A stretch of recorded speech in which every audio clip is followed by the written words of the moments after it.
Jawwee bara durii jireenyi si miti inni naaf kenname ilma Waaqayyooti. Jawwee bara durii jireenyi si miti inni naaf kenname ilma Waaqayyooti. Ani hin sagadu bineensa yooruufi kanaafan gammada Yesuus mul'achuufi. Ani hin sagadu bineensa yooruufi kanaafan gammada Yesuus mul'achuufi. Jawwee bara durii jireenyi si miti inni naaf kenname ilma Waaqayyooti. Jawwee bara durii jireenyi si miti inni naaf kenname ilma Waaqayyooti. Ani hin sagadu bineensa yooruufi kanaafan gammada Yesuus mul'achuufi. Ani hin sagadu bineensa yooruufi kanaafan gammada Yesuus mul'achuufi.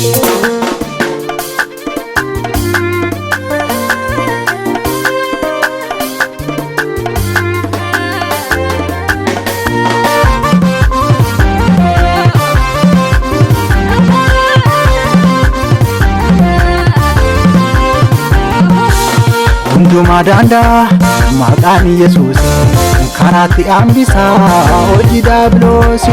Lubbuu isaa naaf kenne na oolchee kunaanii mootii bara baraaf haa ta'u galanneen. Lubbuu isaa naaf kenne na oolchee kunaanii mootii bara baraaf haa ta'u galanneen. Lubbuu isaa naaf kenne na oolchee kunaanii mootii bara baraaf haa ta'u galanneen. Lubbuu isaa naaf kenne na oolchee kunaanii mootii bara baraaf haa ta'uuf galanneen.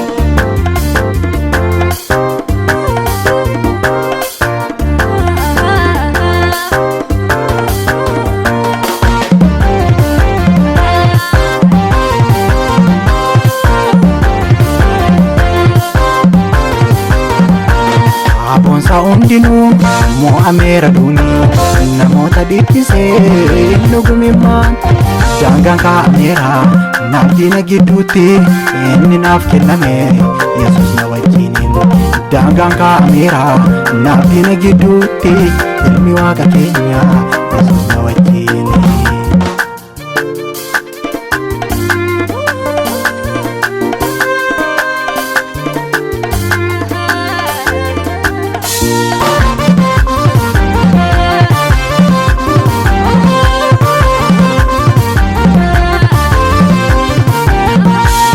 Seexanaa dhaga'i barri kee dhumteetti si ooli galmi kee ilaalchan qabdutti.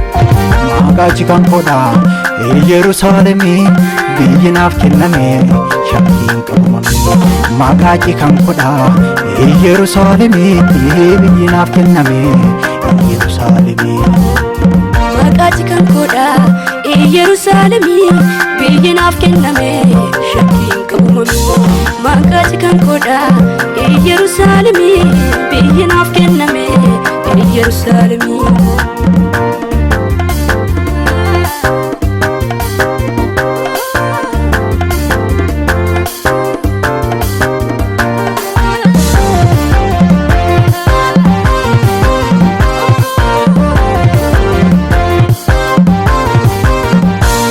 Ogeessonni jiru baay'een isaanii ni fooyyessu malee garuu hin fayyisan. Fayyisuuf aangoon humna Waaqayyooti kan biraan hin jiru lafa kanarraati. Fayyisuuf aangoon humna Waaqayyooti kan biraan hin jiru lafa kanarraati. Fayyisuuf aangoon humna Waaqayyooti kan biraan hin jiru lafa kanarraati. Fayyisuuf aangoon humna Waaqayyooti kan biraan hin jiru lafa kanarraati. Fayyisuuf aangoon humna Waaqayyooti kan biraan hin jiru lafa kanarraati. Fayyisuuf aangoon humna